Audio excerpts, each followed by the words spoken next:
예, 살고 싶고 사고 싶은 부동산 사브TV 팬더입니다. 예, 오늘은요, 원래 이번 주에 그 전체적으로 좀 있었던 여러 가지 철도 교통방 얘기를 하려고 했었는데, 이번 주에 특별하게 좀 이제 기사들을 보니까 GTX 얘기가 너무 많아서 이거를 너무 하나로 묶으려고 했더니 시간이 너무 오래 걸려가지고 일단은 GTX와 관련된 좀 이슈나 어떤 기사 내용들만 한번 좀 이렇게 좀 편집을 하는 게 좋을 것 같아가지고 GTX에 대한 얘기를 가지고 좀 왔습니다. 그래서 GTX가 과연 A 노선은 언제 탈 수 있나, 그리고 B 노선은 어떤 추가역에 대한 얘기가 있었고, 또 C와 D 노선에 대한 어떤 진행 상황들, 또 기사로 좀 그 내용들을 보면서 우리가 앞으로 어떻게 좀 준비를 해가야 되는지 이제 그런 얘기를 드리려고 오늘 좀 내용들을 좀 준비해 왔습니다. 예, 사브TV 위클리 교통, 오늘은 GTX에 관한 얘기를 드리는 시간을 가져보도록 하겠습니다. 예, 벤더빌트가 속 시원히 얘기 드려 보겠습니다. 그러면 한번 내용으로 들어가 보겠습니다. 제가요, 지난 10월 1일이었죠? 10월 1일 날, 한국경제에서 진행했던 지코노미 콘서트 2021에 제가 강연자로 나가서 GTX에 대한 얘기를 좀 드렸었습니다. 그래서, 내용을 좀 한번 볼까요? 지코노미 콘서트 2021. 내용을 좀 보시면, 좀, 125 정도, 이 정도 듣겠습니다. 한국경제 GTX 집값 상승 보증 수표 아직 저평가된 지역은, 그런 얘기가 나왔었고요. 그 다음에 GTX는 어찌됐건 그 어떤 집, 특히 이제 부동산, 특히 아파트 시장에 상당히 많은 영향을 준다, 이런 얘기가 좀 담겨져 있고요. 또 제가 이렇게 행사를 했었고, GTX가 뭔지, 지하 40m 이하 대심도, 상당히 밑으로 깔려있는 이런 철도다라고 해주시고, 그 다음에 속도가 최고 한 200km까지도 갈 수 있다, 그렇게 보시고요. 실제 평균 속도는 한 100km 정도, 이 정도밖에 되지 않을 거라고 생각합니다. 그래서 최고 구간 속도가 나올 수 있는 구간도 있다 정도만 생각을 해주시면 좋을 것 같고요. 그리고 과연 A 노선, B 노선, C 노선에서 어떤 것들을 봐야 되는지, 그러한 얘기들을 그 시간에 좀 전달을 했고요. 제가 그 다른 저희 유튜브 채널에 보면 그때 갔던 그런 생생한 얘기들을 좀 강연을 했습니다. 그래서 이 내용을 먼저 보신 분들은 좀 찾아보시면 GTX 얘기, 지코노미에 대한 얘기가 있으니까 그 얘기를 좀 보시고, 이 벤더빌트는 어디를 주목하고 있구나, 그렇게 생각을 해주시고, 그 지역들을 계속 추가적으로 좀 살펴보는 게 또 대안이 될 수 있다라고 생각을 합니다.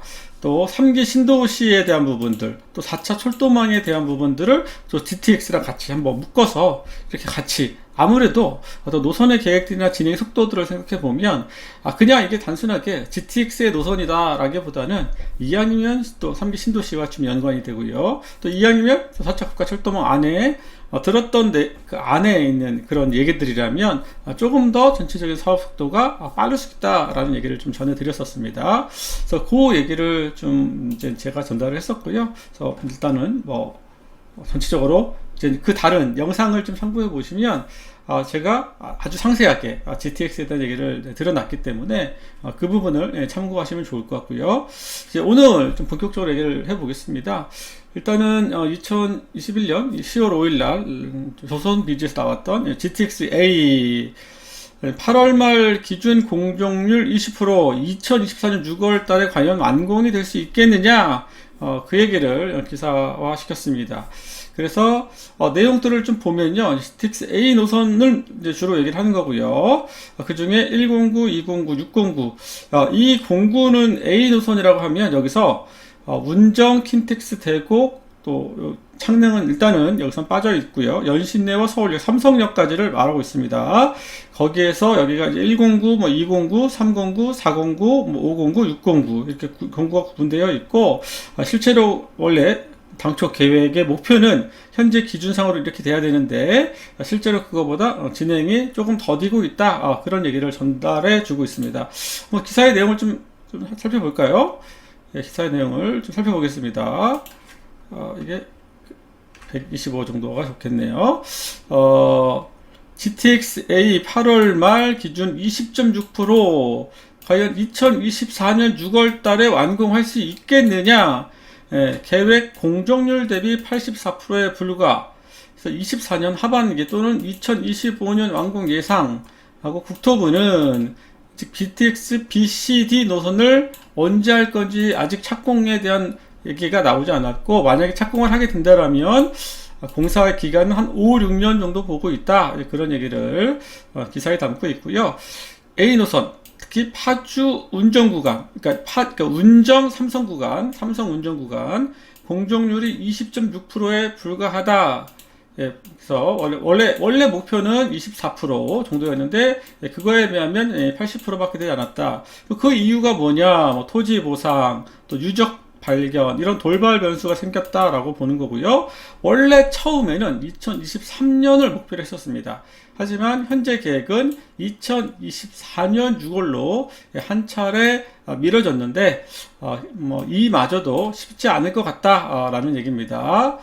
그래서 제출받은 광역철도 자료에 의하면 GTX-A 삼성 운전구간 공정률은 20%밖에 되지 않았다. 8월 말 기준입니다. 연말까지의 계획은 32% 정도 된다라고 보는 거고요. 또 공구별로 이렇게 계획과 실적에 대한 얘기를 좀 수치적으로 보여주고 있습니다. 그리고 국토부 관계자는 왜 이렇게 실적이 늦었냐라고 하는 이유에 대해서 토지 보상과 인허가 문제를 얘기했습니다. 그래서 파주 차량기지 용지 보상이 늦어져서 공정률 실적이 떨어졌고, 그다음에 종로구 당주동 구간에 세종문화회관 근처에서 유적이 발견돼서 공사가 일부 중단되기도 했다라는 부분하고, 또 강남 청담동 주민들이 반발로 인해서 강남구청이 굴착 허가를 내주지 않아서 행정심판도 진행했고요. 결과적으로 SG레일이 행정심판을 이겨서 착공을 다시 시작했다라고 보는 겁니다. 2024년 6월로 완공 일정이 연기는 됐으나 이보다 1년, 2년 늦게 완공되는 경우가 많기 때문에 상당수 많은 분들은 2024년 하반기 또는 2025년에 완공될 거다라고 보는 겁니다. 어떻게 보면 GTX라는 사업이 이제 기존에 한 번도 해보지 않은, 물론 신안산선이 이와 유사한 사업이긴 하지만 그래도 아직까지는 신안산선이나 GTX-A 노선 모두 수도권 중심의 대심도 철도거든요. 그러니까 지하 평균 50m 밑으로 간다는 얘기예요. 그래서 여러 가지 시행착오가 있을 수 있었다라고 보는 거고요. 결국 좀 더 늦어질 거다라고 보는 겁니다. 최선을 다하겠다, 이제 원론적인 얘기고요. 그다음에 공정에 대한 얘기. 또 한편, 그다음에 아까는 삼성 에서 운정, 파주 운정까지 얘기한 거고요. 삼성에서 동탄 구간, 이제 밑쪽도 있습니다. 그 구간은 일단은 2021년에서 2023년으로 완공일을 변경했다라고 보는 거고요. 전체적인 공정률은 47.2%, 진행대로 계획되고 있다라고 보는 겁니다. 변경이 됐으니까요.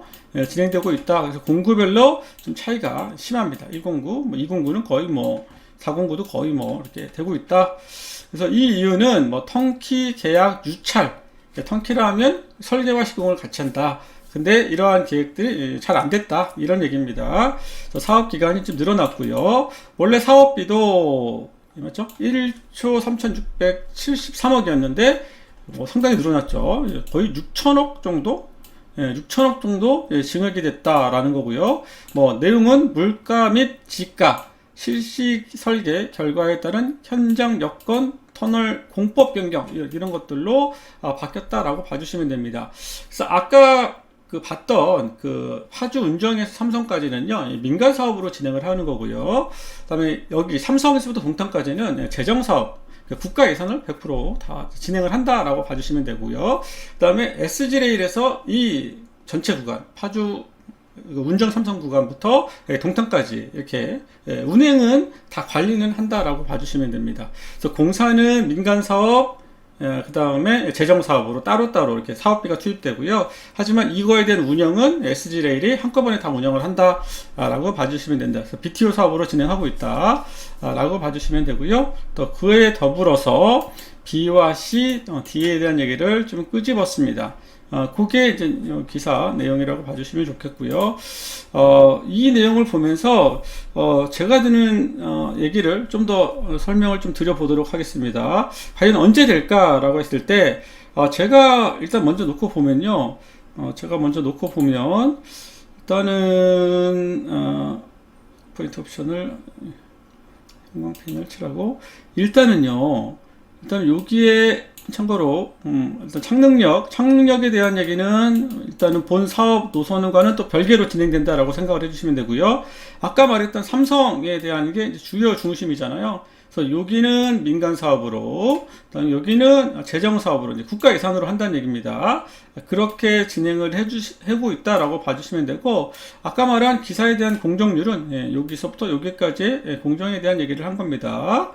그렇게 참고해 주시면 되고, 어찌됐건 이 구간이 뭐 되려면 제가 보기엔 부분은행은 좀 그렇게 하지는 않을 것 같고요. 전체적인 노선에 대한 계획들이 다 진행돼야 된다라고 보는 겁니다. 상대적으로 요 밑쪽 구간은 여기서부터 밑쪽까지는 그 우리가 타고 다니는 KTX, SRT 그 노선과 같이 선로를 이용하는 부분이 있어서요. 실제로는 정거장 구간에 있는 배선만 일부 좀 추가해주고, 부본선 같은 경우, 그 다음에 어떤 정거장에 대한 시설물들을 설치해주는 사업이고요. 그 다음에 수서역 앞쪽부터는 삼성역까지는 또 새롭게 선로를 깔아야 되는 상황입니다. 동탄까지도 마찬가지고요. 그런 상황이다라고 이해를 해주시면 되고, 그러면 이 구간에서 물론 각 공구별로 나름대로 속도를 내고는 있지만 가장 근본적인 이 삼성역에 대한 여기 삼성역 복합 환승센터 요거가 과연 언제 될 거냐 라는 게 저는 되게 중요하다고 보거든요. 복합 환승센터가. 근데 이게요, 현재 계획이 2028년으로 보고 있어요. 2028년. 내년부터 본격적으로 공사를 해서 2028년까지 가야 된다는 얘기입니다. 그러면 삼성역에 있는 지하 이런 구조물들이 설치되지 않은 상태에서 과연 5층, 6층으로 철도가 지나갈 건데 과연 GTX가 그 구간을 우선적으로 탈 수 있겠느냐라는 얘기입니다.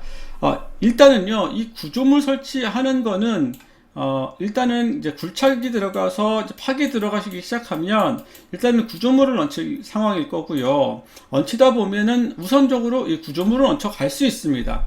그 안에 채워지는 거는 또 별개로 하더라도 그렇다라고 하더라도 이게 지금 2024년이잖아요. 그리고 이게 2028년이잖아요. 이 4년이라는 시간차를 어떻게 극복해 나갈 거냐라는 겁니다. 결과적으로 제가 느끼는 생각은 이 A 노선은 최대한 늦춰갈 가능성이 높다. 그리고 이 복합환승센터는 최소한 이 구조물하고 선로가 이용될 수 있을 정도의 상황을 우선적으로 먼저 시공해서 나름대로 어떤 환승 통로, 길 이런 것들을 하면서 또 부분 공사를 할 수 있다라고 저는 보여집니다. 그래서 이런 식의 생각들을 같이 보셔야 돼요. 그래서 제가 보기엔 결과적으로 실제로 운행이 되려면 2026년은 돼야 된다. 그렇게 저는 보여집니다. 왜냐하면 이게 노선만 다 깔고 궤도를 깔고 노선만 깐다고 해결될 문제는 아닙니다. 실제로 어떤 운행에 대한 고려, 그리고 수요에 대한 고려, 삼성역에 사람들이 들어오고 나가야 되잖아요. 그리고 상당수 부분이 삼성역에서 하차할 가능성이 높단 말이에요. 그런데 삼성역 안에 있는 어떤 구조물이나 그 안에 뭔가 시설들이 갖춰지지 않은 상태에서 우선적으로 개통하기는 국토부나 아니면 민간 사업자나 상당한 부담일 거다라고 저는 보여집니다. 그래서 결과적으로 A노선은 2024년은 현실적으로 저는 어렵다고 보고요. 2025년도 어렵다. 2026년까지 생각을 하시는 게 제 어떤 여러 생각들을 좀 보면 그게 좀 지금 상황에서 제가 보기엔 좀 타당하다 라고 저는 좀 예측을 해봅니다. 뭐 개인적인 생각이니까 참고해서 봐주시고요. 결국 이 공사만의 문제가 아니라는 겁니다. 이 수요에 대한 부분들, 맞죠? 여러 가지 상황에 대한 부분들, 이런 것들을 종합적으로 검토를 해서 아마 운행을 할 거기 때문에 제가 보기에는 뭐 삼성역을 뭐 무관통하고 통과할 수는 있을지 몰라도 굳이 무관통을 하면서까지 A 노선을 운행을 먼저 할 필요는 저는 크게 없다라고 보여집니다. 그래서 어차피 여기가 무관통 통달한다 하더라도 결국 최대한 시기를 좀 늦춰가면서 상황들을 봐가면서 그렇게 진행이 되지 않을까 좀 생각이 됩니다. 제가 그 노선을 조금 더 보여드리면요. 뭐, 제가 언급을 안 한 것 같아서, 여기를 보시면, 아까 봤던 공구에 대한 여기가 109, 209, 309, 409, 509, 609, 이렇게 이제 구분하시면 됩니다. 결과적으로, 다른 공구들은, 지금 속도는, 509, 609가 계획 대비는 조금 앞서 있을지 몰라도, 결과적으로 다른 구간에서는 그렇게 마찰될 게 많지가 않아요. 맞죠? 여기 뭐 북한산 일부 관통하는 문제가 좀 문제가 될 수 있을지 몰라도 제가 보기에는 그렇게 문제가 될 것 같지는 않습니다. 근데 시간이 되면 될수록 준공이 완료가 되면 될수록 이 서울역 지하를 건드린다라는 상황, 그 다음에 삼성역 지하를 건드리는 상황에서 상당히 많은 어떤 건설적인 어떤 애로, 그렇죠? 기술에 대한 애로, 그 다음에 또 거기 안에 또 여러 가지 또 연계 시설에 대한 애로, 이런 것들이 분명히 있을 수 있다라고 보여져서 결국 요 앞 구간은 509와 609가 서울 구간이 아무래도 여러 가지 어떤 상황적인 게 막바지에는 좀 몰리지 않을까 좀 예상이 됩니다. 그래서 대충 여기가 509 서울역 구간을 통과하고요. 609가 아무래도 여기가 여기 또 강남을 진입해야 되고 또 한강을 또 통과를 해야 되고 또 삼성역을 통과해야 되고 여러 가지 상황적으로 쉽지 않은 구간이다. 서울역도 마찬가지입니다. 저는 그렇게 좀 보기 때문에 뭐 그럼에도 불구하고 어떤 뭐 시간이 좀 더 걸리는 거지 결국 기술적인 부분들은 저희 나라가 상당히 앞서 있기 때문에 결국 뭐 진행은 다 될 거다라고 보여지고 못하고 그럴 일은 전혀 없을 거니까 그렇게 걱정하지는 않습니다. 그래서 2026년 정도 현재 좀 봐주시면 되고 아까 공정률에 대한 설명을 좀 드렸습니다. 그럼 이 앞쪽 삼성역까지 앞쪽 구간은 뭐 그렇다 치고 뒤쪽 구간은요 아까 얘기 드렸던 것처럼 수서역이 여기 보시면 이렇게 지상으로 올라가고 여기는 지하로 가야 됩니다. 우리가 SRT 타보셨죠? SRT. 그건 지상에 있고요. 그 다음에 뭐 분당선이나 3호선 수서역은 지하에 있단 말이에요. 근데 여기서 운행하는 수서역을 말하는 거는 지하 수서역을 말합니다. 지하 수서역. 그런데 기존에는 이렇게 위로 지상으로 올라가는 배선만 깔려 있었기 때문에 지하 수서역으로 연결되는 선로를 추가적으로 깔아줘야 됩니다. 그리고 삼성역까지의 구간까지도 추가적으로 깔아줘야 돼요. 그래서 이런 내용들은요 제 블로그에 좀 보시면 전체적인 얘기들이 좀 있으니까 참고해서 좀 봐주시고요. 그 다음에 요 구간은 KTX 이제 SRT죠. 그냥 KTX SRT 요 노선과 같은 선로를 쓰고 있다라고 봐주시면 됩니다. 동탄까지. 그래서 여기 보시면 요 삼성역 구간 여기서는 오히려 109, 209, 309, 그 다음에 여기 409. 다른 선로는 병행해서 같이 쓰기 때문에 별도로 할 게 없고요. 여기서만 말 그대로 본선이 있으면 이렇게 옆으로 이렇게 가는 이제 부본선들, 그러니까 정거장, 승강장이 이렇게 있는 이런 석에 선로들을 깔아주기 때문에 노선의 연장이 한 200m, 여기도 한 200m. 여기는 이제 끝에 가면 GTX를 회차하거나 이렇게 돌려줘야 되잖아요. 그래서 그런 것 때문에 조금 더 노선 연장이 길고요. 다른 것들은 신설 연장이다라고 봐주시면 됩니다. 그래서 광역철도 전용 구간, 이제 GTX 전용 구간이다 봐주시면 되고요. 그 다음에 여기는 KTX, 아까 말한 SRT와 GTX가 혼용되는 구간 이렇게 봐주시면 됩니다. 그래서 이 구간은 재정사업으로 진행되고 있다. 라고 봐주시면 됐습니다. 참고적으로 이렇게 공사가 진행되고 있구나. 그래서 아까 말한 그 수치 나와 있었죠. 여기 수치가 기사에 나와 있는 공정률 참고로 좀 봐주시라고 노선을 같이 좀 삽입을 했습니다. 참고해서 좀 보시면 좋겠고요. 제가 놓기에 A 노선은 26년 정도가 무난하지 않을까 싶었고 상대적으로 C 노선이 지금 이제 실시계 우선 협상이 선정이 됐고요. 현대건설로. 그다음에 올 12월쯤에 이제 실시계 협약을 맺을 예정입니다. 그래서 C 노선은 제가 보기에는 그렇다고 A 노선보다 빨리 가진 않을 것 같습니다. 어떤 식으로든 아무래도 진행은 좀 더 빨리 될 수 있지만 또 설계도 해야 되고 여러 부분들이 또 검토가 돼야 되기 때문에 또 추가적인 얘기가 나올 수도 있고요. 그래서 제가 보기에는 그냥 마음속으로는 한 29년 정도가 그래도 실제 이제 탈 수 있는 저희가 이용할 수 있는 시기가 그 정도 되지 않을까라고 보여지고요. 그거에 비하면 상대적으로 늦춰지고 있는 비노선은 2032년, 그러니까 C보다 한 3년 정도는 더 걸리지 않겠냐 라고 예측을 해봅니다. 저의 개인적인 예측이니까요. 어찌됐건 당초에 국토부가 얘기하는 것보다는 지금 속도나 상황들, 어떤 흘러가는 스토리를 보면 그렇게 생각보다 빨리 되지는 않겠다라고 보여지고요.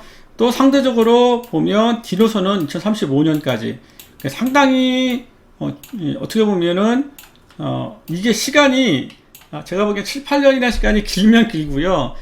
길지 않으면 길지 않습니다. 그리고 10년 이상이라고 한다라면 최소한 이건 중장기적 관점에서 바라보는 게 좋고요. 요거는 그래도 한 중기 정도, 중단기 관점에서 바라보시는 게 신호선 좋겠다. 그래서 우리가 실거주에 대한 고민이 있다라면 아무래도 조금 더 현실에 가까운 노선을 선택하는 게 좋고요. 나는 좀 어떤 중장기 차원에서 말 그대로 뭐 자녀 명의로 한다거나 다른 명의를 써서 좀 오랫동안 지켜볼 수 있다. 그리고 뭐 예를 들어서 아파트 단지가 한 30년 정도 돼서 10년 후에는 재건축에 대한 이슈가 있을 수 있고 또 10년 후에 다시 한번 또 시장이 핫해질 때 그때 한번 어떤 가격에 대한 어떤 기대, 어떤 상승을 생각해 본다라면 중장기 차원에서는 B와 D를 바라보는 것도 나쁘지 않다. 결국 GTX가 갖고 있는 힘, 제가 분명히 저번에 얘기를 했잖아요. 첫 번째 뭐가 좋다? 속도. 일단 빠르다. 기존 거보다 2.5배 정도 빠르다. 지하철보다. 속도가 좋다라는 거고, 두 번째 자주 다닌다. 얼마큼? 하루에 최대 120대 단선, 한 선을 기준으로, 한쪽 방향을 기준으로 최대 120대도 가능하다. 라는 얘기고요. 또 제일 또 중요한 것 중에 하나가 환승 할인이 된다. 이게 크다라고 보는 겁니다. 그래서 우리가 똑같은 GTX지만 이 조건들을 갖추지 못하는 상황들, 예를 들어서 뭐 속도야 다 뭐 비슷할 것 같고요. 어디라고 뭐 느리지 않을 거라고 보여지고요. 어떤 구간은 좀 운행이 적을 수 있고, 뭐 그러기 때문에 어찌됐건 이런 부분들을 좀 감안해서 바라봐 주시면 좋겠다라고 보여집니다. 그래서 이왕이면 신설선 맞죠? 기존 선을 쓰다 보면 운행을 자주 못할 수 있기 때문에 새로 생기는 선로가 중요하고요. 불필요하게 이렇게 Y자 형태로 끊어가면 아무래도 운행이 나눠질 수 있거든요. 이런 것도 좋은 상황들은 아니다라고 보여집니다. 제가 계속 GTX에 대한 얘기를 던져줄 테니까 여러분들께서 시청자분께서도 많은 관심을 가지고 구독, 좋아요, 알림 해주시고 저랑 같이 아무래도 뭐 저는 이쪽 분야에 있었고 또 계속 GTX에 대한 고민을 하고 있기 때문에 아무래도 지역에서 뭔가 좀 뭐 부동산에 대한 어떤 뭐 이런 어떤 목적보다는 조금 더 순수하다라고 제 스스로 생각을 합니다. 그래서 가급적 객관적이시고요. 가급적 조금 미래에 대한 부분들을 좀 미리미리 고민하는 그러한 얘기를 좀 드리고 싶은 겁니다. 그래서 여러분께서도 좀 많은 지지와 응원 그리고 또 좋은 정보가 있으면 같이 또 공유를 해주시고 또 같은 어떤 상황들에 대한 것들을 좀 같이 얘기를 나눌 수 있는 시간을 가졌으면 정말 좋겠다. 제가 유튜브를 하면서 이게 참 소통의 시간이 필요하구나 생각을 좀 많이 합니다. 그래서 그런 부분까지도 좀 같이 어떤 식으로든 어떤 방법으로든 해봤으면 좋겠다 생각이 좀 듭니다. 그래서 많은 관심을 가져주시고요. 또 GTX라는 얘기를 좀 계속 해보겠습니다. 이번에 어떤 얘기가 있었냐면 GTX-A를 수서 광주선에 접속하겠다라고 하는 겁니다. 아까 우리가 수서역 봤었잖아요. 이 수서역을 봤었는데 그 수서역에서 우리가 수서 광주선이라는 게 있거든요. 요 빨간 선입니다. 빨간 선이고요. 여기서 광주역, 삼동역은 정차하지 않고요. 기존에 있는 경강선을 일부 활용한다라는 측면이고요. 그래서 수서역에서부터 새롭게 선로가 생기는 건데 그 선로를 좀 연결할 수 있는 상황을 만들어 달라. 접속부를 설치해 달라 얘기입니다. 그 얘기가 좀 얘기 나왔었고요. 그래서 일단은 그러면은 좀 기사를 이거 제가 좀 잘못 눌렀습니다. 한번 다시 좀 살펴보겠습니다. 기사를 보겠습니다. 기사를 좀 보면서 GTX-A 수서 광주선 접속부 설치 승인 요청 9월 말에 나왔었고요. 신광주시장이 국토부에 방문해서 범서민 서명부를 전달했다라는 얘기입니다. 그래서 광주시장하고 의원, 국회의원, 그 다음에 뭐 시장, 이천시장, 여주시장, 원주시장까지 국토부를 방문해 철도국장을 만나 GTX 유치를 위한 GTX-A와 수서 광주선을 승인을 요청했다라고 했습니다. 이왕이면 만날 거 좀 국토부 장관을 만나시지 왜 철도국장님 국장을 만나셨는지 좀 모르겠지만 아무튼 요청을 했다라는 얘기고요. 과연 그러면 A 노선과 수서 광주 접속부 설치에 대한 가능성이 있겠느냐에 대한 얘기, 그리고 간담회에서 그러니까 GTX 유치를 위한 광주, 이천, 여주, 원주 유치 공동선언문과 공동추진위원회 시민들의 염원을 담은 서명부 16만 6,500명 정도 되는 서명부를 함께 제출했다. 그래서 신 시장은 맞죠? 접속부를 접촉해 설치를 연결해서 수서 광주와 경광선을 통해서 광주, 이천, 여주, 원주를 하나로 연결해야 된다라고 보는 그렇게 좀 필요한 걸 얘기를 한 거고요. 설치를 하게 되면 상당한 경제 효과를 누릴 수 있다. 현명한 결정을 촉구한다. 4개시가 염원하고 있다라는 겁니다. 그래서 이런 부분들에 대한 얘기를 좀 언급을 했습니다. 그래서 이걸 어떻게 봐야 될까 좀 고민입니다. 어떻게 보는 게 좋을까? 어떻게 보는 게 좋을까요? 어떻게 보는 게 좋을까? 일단은 아까 GTX-A에 대한 부분들은 얘기를 했고요. 그럼 수서 광주에 대한 얘기를 좀 먼저 얘기를 드려보겠습니다. 짧게. 일단 수서역이 이렇게 지상으로 있고요. 여기가 살짝 이렇게 도로가 있습니다. 그리고 요 지하 부분에 선로가 GTX가 가고요. 여기는 이렇게 지상으로 올라가는 형태입니다. 그래서 GTX 수서역은 SRT가 하는 지상 수서역이 있고요. 그 다음에 분당선과 3호선이 연결되는 지하 수서역이 있다라고 봐주시면 좋겠습니다. 그리고 요 옆으로 지상으로 연결되는 수서 광주 라인, 수서에서 시작하고 그 다음에 광주까지 연결한다라고 해서 수서 광주 라인이라고 표현합니다. 광주까지 연결하기 때문에.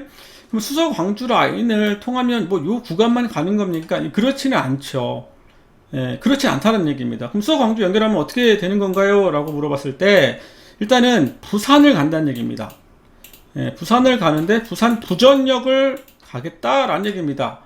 이 선로를 이용해 가지고요 쭉 가서 어떻게 갈까요? 남원 쪽으로 접속해서 중앙선을 이용해서 부산을 간다는 얘기입니다. 두 번째 중간에 가다 보면 부발역이 있습니다. 부발역을 지나면 나중에 중부 내륙선과 남부 내륙선 다 연결이 되면 거제까지도 연결될 수 있다라고 보는 겁니다. 거제. 여기는 부산 부전역. 맞죠? 그 다음에 또 어디가 있을까요? 또 가면은 서원주를 통해서 강남까지도 갈 수 있다라고 보는 겁니다. 그래서 수서 광주의 노선의 의미는 상당히 하나의 의미가 아니라 3가지 의미를 담고 있다라고 보는 겁니다. 그러니까 뭐 GTX도 다른 건 모르겠고 좀 원주역까지만 이렇게 좀 올 수 있도록 좀 연결을 해달라라는 얘기입니다. 그게 어떤 지역에 대한 뭐 희망사항이다라고 보는 거고, 예전에는요, 요 지역에 계시는 분들, 특히 뭐 광주, 뭐 이천, 맞죠? 여주, 이런 분들이요, 여기 보면 GTX D 노선을 이렇게 해달라고 했었어요. D 노선을 연결해달라고, 맞죠? 근데 이게 좀 잘 안 되고 있잖아요? 그러다 보니까, 그럼 A 노선이라도 이렇게 좀 접속해서 이렇게 가게 해달라. 그 얘기를 좀 전달한 겁니다. 그런데, 이게, 제가 보기에는 정말 이렇게 쉽지 않은 상황이다. 저는 봅니다. 지금까지 상황에서는. 왜냐하면 이게 뭐 지역, 뭐 4개 지역이라 하더라도 전체적인 수요가 뭐 그렇게 한계도 있고요. 그리고 이 수서역의 기본적인 방향은 뭐 아무래도 이 동탄 방향, 뭐 이런 평택 방향이란 말이에요. 근데 이거를 또 연결하면 결국 여기 또한 상당히 큰 Y자 형태가 돼버린단 말이에요. 그랬을 때 이 노선이 갖고 있는 힘이 상당히 분산될 수 있다라고 보는 거고요. 또 설도에서 안 되는 건 없습니다. 제가 보기엔 안 되는 건 없어요. 다만 결국 돌려가든지 뭐 어떻게 하든 갈 수는 있어요. 접속을 어떤 식으로 시킬 수는 있습니다. 하지만 그랬을 때 있는 뭐 경제적 이득이 그렇게 크지 않을 수 있고요. 기존의 선로를 이용한다라는 부분도 물론 수소광주 라인을 이용해서 같이 쓰면 되는 거 아니냐 이렇게 쉽게 설명도 할 수 있지만 또 GTX라는 게 그렇게 뭐 의견대로 진행이 되기는 현실적으로 쉽진 않습니다. 현실적으로 쉽진 않아서 제가 보기에는 당분간은 좀 실현 가능성이 높지 않다라는 상황들을 좀 얘기를 드리고 싶습니다. 그래서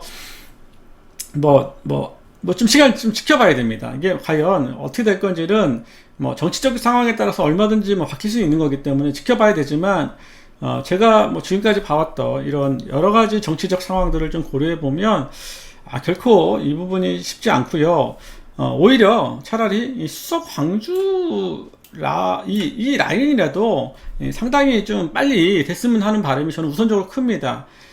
그랬을 때 생기는 어떤 수소 광주의 힘이라는 게 분명히 있을 수 있거든요. 저는 그게 상당히 크다고 보는 거고요.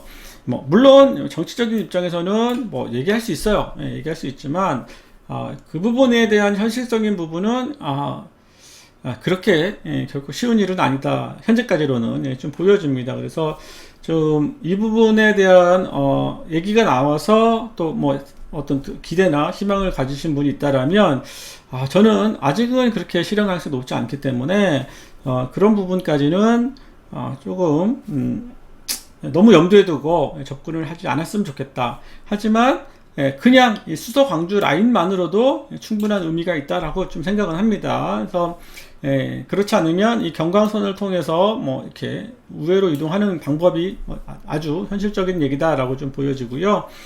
기술적으로 못하는 건 없습니다. 얼마든지 뭐 할 수는 있습니다. 못하는 건 없고요. 얼마든지 할 수는 있습니다. 하지만 제가 보기에는 그렇게 의지대로 가진 않고 이 기술적인 부분 또한 쉽지 않은 상황입니다. 다른 어떤 B와 다른 노선에 비하면 기술적인 부분도 결코 쉽지 않은 상황이기 때문에 제가 보기에는 국토부가 쉽게 이 부분에 대해서 이렇게 구체적인 고민을 하지는 못할 거다라고 좀 보여집니다. 저는 아무튼 광주라는 지역을 상당히 서울에 있는 광주, 수도권에 있는 광주라는 지역을 상당히 높게 보고는 있습니다.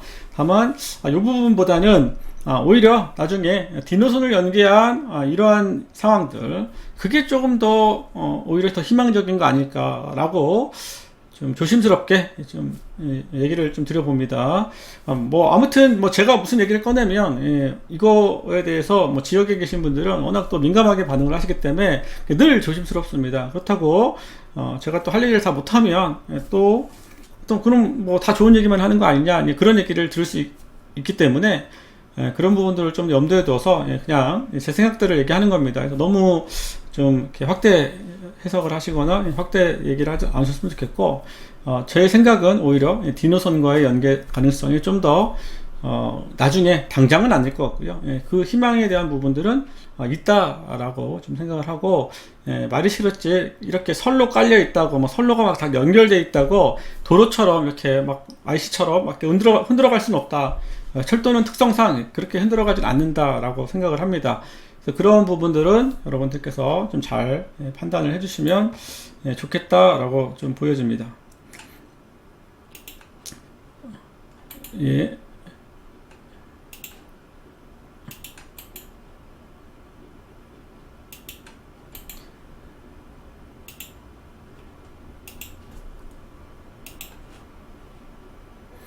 그 다음 얘기를 들어보겠습니다. 그 다음 얘기를. 그 다음 얘기입니다. 이제 비노선에 대한 얘기를 좀 드릴 건데요. 비노선에 대한 얘기. 구리시민 GTX 비노선 갈매역 추가 정차 요구라고 그래서요. 비노선이 이제는 남양주 마석까지 이제 기존의 경중선을 이용해서 연결이 되는데요.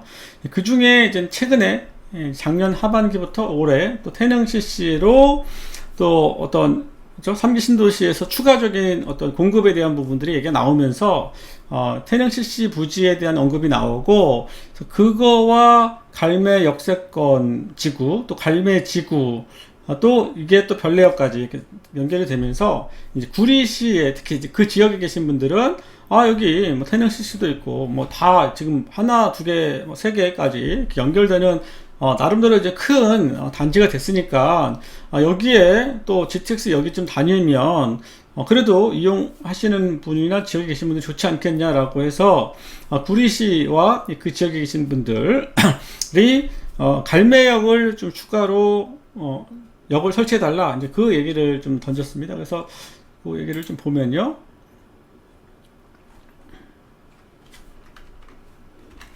네, 그 얘기를 좀 보겠습니다.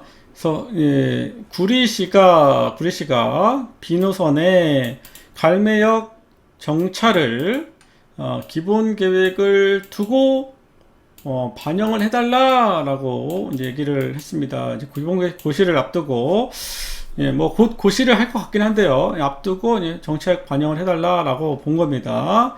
그래서 비노선은 구리 지역이 좀 이용할 수 있도록 구리시가 추가 정차를 요구하고 있다. 당장 1.5km에 떨어진 별내역, 그러니까 별내역에서 1.5km에 떨어지지 않는다는 얘기입니다. 그래서 과연 나름대로 요구에 대한 이유는 맞죠? 일단은 비노선에 대한 얘기를 좀 정리하고 있습니다. 82.7km 구간에서 지하로 가고 망우에서 23km 정도는 경춘선 구간을 활용한다. 그래서 원래는 13개 역이었다. 그런데 뭐 남양주죠? 남양주, 별내, 평내, 호평, 마석은 남양주란 말이에요. 그런데 왜 그 가운데 구리시가 각인하는데 정찰하지 않느냐라는 의미에서 지역에 대한 고려를 해줄 필요가 있다라고 보는 겁니다.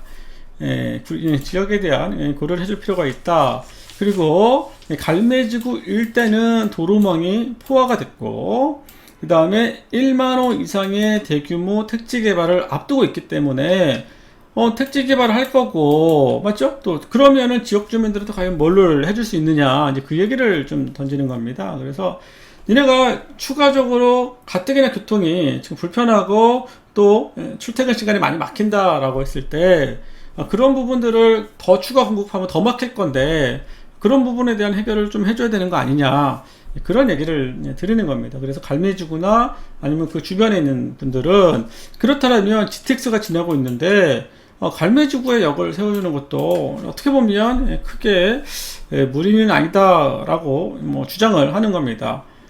아무래도 뭐 망우역이나 뭐 아니면은 뭐 별내역을 이용하는 데 있어서 불편한 거죠. 말 그대로 좀 도보로 아니면 조금 더 자전거를 이용한다거나 그래서 빨리 망우역에서 가고 싶은 건데, 또 뭐 GTX 비노선을 타고 가려고 하는 어떤 지역들이 뭐 물론 비노선도 될 수 있지만 A와 C노선이 될 수도 있기 때문에 그렇다라 보면 이게 또 뭐 타고 이런 부분들 좀 불편할 수 있기 때문에 이왕이면 이런 또 3기 신도시가 건설될 때 같이 좀 해달라, 이런 얘기를 좀 드려보는 겁니다. 하지만 또 인근에 별내역이 있기 때문에 그렇죠? 그런 부분에 있어서 이게 과연 너무 가까운 거 아니냐, 1.5km면 그런 부분들에 있어서 좀 어려움이 있다, 맞죠? 그리고 1.5km면 정말 가까운 거거든요. 서울도 우리가 GTX를 이해할 때 서울 구간에 한 4km 정도 평균, 그 다음에 지역에서는 한 7, 8km가 하나의 역에 씁니다. 근데 1.5km는 어떻게 보면 정말 초단 거리죠. 엄청 가까운 거리죠. 바로바로 쓰는 상황일 거고, 그랬을 때 과연 GTX의 효과를 누릴 수 있겠느냐, 이제 그런 얘기도 또 문제점으로 보고 있는 거고요. 그런 문제점에서 여러 가지 얘기를 드리고 있습니다. 그래서 여러 가지 상황들은 좀 기사 내용을 좀 봐주시면 될 것 같고요. 상황들을 보고 현재로서는 기본 계획을 앞두고 정차역에 추가되기는 어려운 상황이지만 민간 사업자와 지자체가 협의해서 정차역을 추가할 수 있는 상황이기 때문에 기본 계획 고시가 나더라도 정차역 추가가 불가능한 건 아니다, 그런 얘기를 한 겁니다. 그리고 향후에 갈매 역세권과 태릉 CC 개발에 대한 부분들을 하면 구리시 입장에서는 충분히 주장할 수도 있다라고 저는 뭐 생각을 합니다. 그런 부분에서 좀 기사 내용을 다시 보겠습니다. 뭐 내용을 보겠어요. 네, 추가 정차역 요구, 그다음에 망우역과 별내역 사이의 갈매역에 대한 추가역에 대한 요구, 이런 얘기입니다. 그래서 일단 비노선을요, 아까 봤을 때 조금은 중장기 차원에서 얘기를 해야 된다라고 보는 거고요. 아무래도 GTX의 동력인 주요 핵심 상업시설, 업무시설이 있는 삼성역보다는 그 메리트는 살짝 떨어지는 게 사실입니다. 그럼에도 불구하고 뭐 용산, 여의도, 맞죠? 이런 구간들을 또 갈 수 있다라는 부분, 또 서울역을 통해서 또 A노선과 청량리를 통해서 신호선을 연결할 수 있다라는 부분들은 나름대로 GTX B노선에 나름대로의 힘은 있다라고 보여지는 겁니다. 다만 요게 이제 B노선과의 어떤 연계 가능성, 그리고 어떤 인천에서 올라왔을 때 전체적인 노선의 길이가 적지 않기 때문에 그런 부분에 있어서의 과연 어떤 민간 사업자들이 사업성이 있을 거라고 볼 거냐에 대한 얘기입니다. 그래서 제가 보기에는 C노선처럼 전 구간이 아니고요, 일정 구간처럼 A노선처럼 일부 구간은 재정을 좀 투입하고, 제가 보기엔 재정을 투입하는 구간이 서울 구간하고 이런 구간, 그 다음에 일부 구간, 특히 인천 구간 정도에서 서울로 들어가는 구간은 민간 사업으로 이렇게 좀 구분해서 진행할 가능성이 있겠다라고 좀 보여지고, 국토부도 그러한 얘기들을 꺼내기도 했습니다. 그래서 제가 보기엔 신호선처럼, 신호선도 보시면 여기서부터 여기까지는 기존선을 활용하는 구간이거든요. 그거에 비하면 비로소는 기존선 활용이 좀 더 적어요. C에 비하면. 그렇기 때문에, 그리고 여기는 아무래도 전체적인 보면 인구들이 적지 않습니다. 맞죠? 수원도 뭐 인구가 많고요, 뭐 금정도 많고요, 뭐 또 다른 구간도 뭐 의정부도 인구가 적지 않고요. 다 이런 구간, 인구가 적지 않은 구간인데, 뭐 이쪽도 인구가 적은 아니지만 상대적으로 보면, 그래서 어떤 수요적인 부분도 고민되지 않을 수 없다라고 보는 거고요. 또 여기서 과천, 뭐 금정 사이에 인도권역이 생겼지만, 그러면 뭐 별내역 사이 갈매도 인도권역처럼 뭐 추가될 수 있는 거 아니냐, 그런 생각도 할 수 있을 거라고 보여집니다. 근데 약간 좀 그 차이는 있다라고 보여집니다. 일단 노선이 상대적으로 약간 열악한 부분이 있다라는 부분하고, 그래도 과천과 인도권은 한 3km 정도 되는 구간 거리였습니다. 하지만 1.5km 구간은 상당히 이제 부담되는 역간 거리다라고 좀 보여집니다. 그리고 인도권역은 현재도 4호선이 운행되고 있고요. 또 운행되지만 또 열차 수요도 제법 있고요. 그 주변 지역에 중공업 지역들이 크게 되어 있고, 또 유흥 상권이 많이 발달된 역입니다. 아무래도 좀 수요나 열차를 타시는 분이 많다라는 얘기예요. 그리고 또 장내 경강선이라든지 아니면 신수원선, 그러니까 인도권 동탄선이 또 들어오면 또 환승 수요도 많이 있을 수 있기 때문에, 제가 보기에는 짧은 역간 거리임에도 불구하고 마지막에 이렇게 상황적으로 들어갈 수 있었다라고 보여지는데, 그거에 비하면 전체적으로 갈매역이 들어갈 수 있는 현실적인 상황들은 그렇게 넉넉지 않습니다. 그래서 일단 너무 역광거리가 짧다라는 부분하고, 그리고 태릉시티나 3기 신도시, 갈매 지구를 다 포함하더라도 어떤 전체적인 수요 수준이 다른 어떤 큰 힘에 비하면 조금은 부족하다라고 생각이 듭니다. 또 물론 구리시의 입장은 이해하는데요. 구리시의 입장은 이해하는데, 과연 이게 현실적으로 실현 가능성이 있겠느냐에 대한 부분은 아직까지는 솔직히 조금 제가 보기에는 쉽지는 않은 상황이다라고 보여집니다. 그래서 일단은 구리시가 앞으로 어떻게 하느냐에 따라서 좀 달라질 수는 있겠지만, 전체적으로 보면 이게 뭔가를 크게 끌어낼 수 있을 만한 이슈가 좀 필요한데, 그러기에는 아직은 동력이 좀 부족한 상태고, 그래서 실현 가능성도 조금 전 높게 보기는 당분간은 쉽지 않겠다라고 보여집니다. 오히려 제가 보기에는 망우역에서 경의중앙선을 활용한 이런, 여기도 또 노선에 대한 얘기가 나올 수 있거든요. 오히려 그 부분까지도 여러분들이 좀 염두에 두셔서, 오히려 구리역이나 이런 데가 어떻게 보면 대안이 될 수 있고요. 어떻게 보면 왜냐하면 아직 검토할 내용들이 너무 많아서 얼마든지 이런저런 얘기가 오갈 수 있거든요. 그래서 그런 부분을 현실적으로 좀 예측을 하는 게 좋지 않겠냐 생각이 좀 듭니다. 제가 지역에 대한 얘기를 꺼내고 여기가 뭐 되냐 안 되냐 얘기하기 정말 어렵습니다. 왜냐하면 이 지역에 계신 분들은 뭐 희망을 하고 뭐 되든 안 되든 그런 얘기를 해주는 이런 채널들을 좋아할 거라고 생각을 하기 때문에 저도 솔직히 고민이고 쉽게 얘기를 못합니다. 쉽게 얘기를 못하고 안 된다라고 얘기는 못하겠습니다. 아직까지는 조금 동력이 부족하다. 그 정도로만 얘기를 드리겠습니다. 아무튼 뭐 갈매 지구나 갈매 주변에 계신 분들은 좀 힘을 내보시고 세상에 안 되는 건 없습니다. 안 되는 건 없고 조금 더 동력이 필요하다. 그렇게 얘기를 하면서 어떤 현실적인 얘기를 현재까지 얘기를 좀 살짝 드려봤습니다. 그래서 제가 이러한 얘기를 굳이 하는 이유는 일단 뭐 GTX가 어떤데 스토리가 뭐야 이게 뭐 다 좋다는 얘기를 꺼낼 수는 없잖아요. 맞죠? 다 좋다는 얘기를 꺼내면 이게 무슨 방송이 이렇습니까? 뭐 어떤 지역을 띄우는 얘기밖에 되지 않고 가급적 객관적인 얘기를 드리고 싶은 게 제 마음입니다. 솔직히 말하면.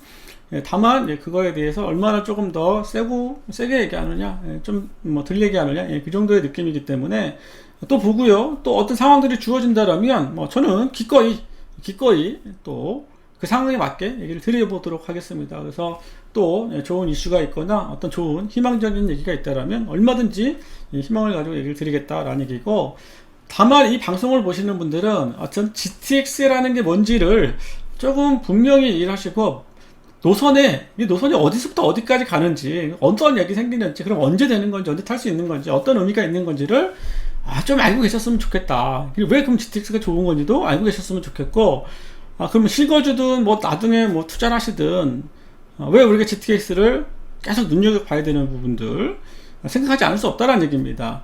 뭐 강남이라는 지역이 갑자기, 그러니까 뭐 보면은 한 50년밖에 되지 않았잖아요. 70년대에 막 이렇게 된 거잖아요. 그런 부분 생각해 보면 뭐 지역이라고 그 지역에 어떤 힘이나 지역의 어떤 영향력이라는 게 지금 그 상태가 계속 유지되는 건 아닐 거란 말이에요. 그 정도의 차이겠지만 나름대로 어떤 지역의 흡수 효과나 아니면 거점 역할, 아니면 어떤 고밀화 계획들, 이런 것들은 충분히 될 수 있기 때문에 그 중심에 GTX역이 있을 수 있다라고 보는 겁니다. 그래서 여러분들이 저는 늘 얘기하지만 뭐 많이 오른 거 아니냐, 오를 만큼 오른 거 아니냐, 그렇게 보진 않습니다. 왜냐하면 시장이라는 건 계속 우상향할 거기 때문에 조정을 받을 수는 있지만 물가라는 건 계속 올라가고요. 우유값도 올라가고 다 올라갑니다. 맞죠? 땅값도 올라가고 다 올라갈 수밖에 없어요. 그랬을 때 어떤 보이지 않게, 또 보이게 보이지 않게 올라가는 부분이 분명히 있는 거고, 그래서 여러분들이 계속 그 부분들을 같이 어떤 부동산에 대한 어떤 기조, 시장에 대한 기조, 이런 부분과 그 안에서의 또 특성을 갖고 있는 우수한 입지를 갖고 있는 특성, 그거에 따른 또 어떤 전체적인 개발, 이런 부분을 생각을 해주시고 GTX를 보셨으면 좋겠다라는 얘기입니다. 또 얘기를 보면 이거는 뭐냐면요, GTX인데요, 이제 춘천에서 야, 이 형 경춘 타고 오는 거 춘천까지 와달라, 그 얘기입니다. 한번 보겠습니다. 이 형 오는 거 광고가 엄청 많이 뜨는군요. 이 형 오는 거 춘천까지 와달라, 그 얘기입니다. 10월 6일 날 나온 거고요. 강원도 의회에서 GTX 춘천을 연결해달라는 촉구를 했다, 라는 얘기입니다. 이거 광고도 지어주지 않고, 강원도 의회는 B노선에 가평 춘천을 연결해서, 맞죠? 경춘선 ITX와 더불어서 개량 비용 없이 속초와 인천을 잇는 대규모 동서횡단 광역철도가 생길 수 있다. 그러니까 춘천까지 GTX를 연결해 달라, 그 얘기입니다. 그렇죠? GTX를 춘천까지 연결해서, 이거는 제가 보기엔 ITX를 끝까지 연결해 달라는 얘기인 거고요. 맞죠? 요거는 GTX를 춘천까지 연결해 달라는 겁니다. 그렇죠? 인구가 춘천이 한 28만 정도 되죠. 그래서 교통복지를 지방과 함께 누리게 해달라는 거고, 그래서 경쟁력 이걸 강화시켜서 고령화에 따른 지방 소멸 위험도를 낮추게 달라. 그 얘기입니다. 그래서 대도시권 광역교통관리에 관한 특별법 시행령 개정을 통해서 맞죠?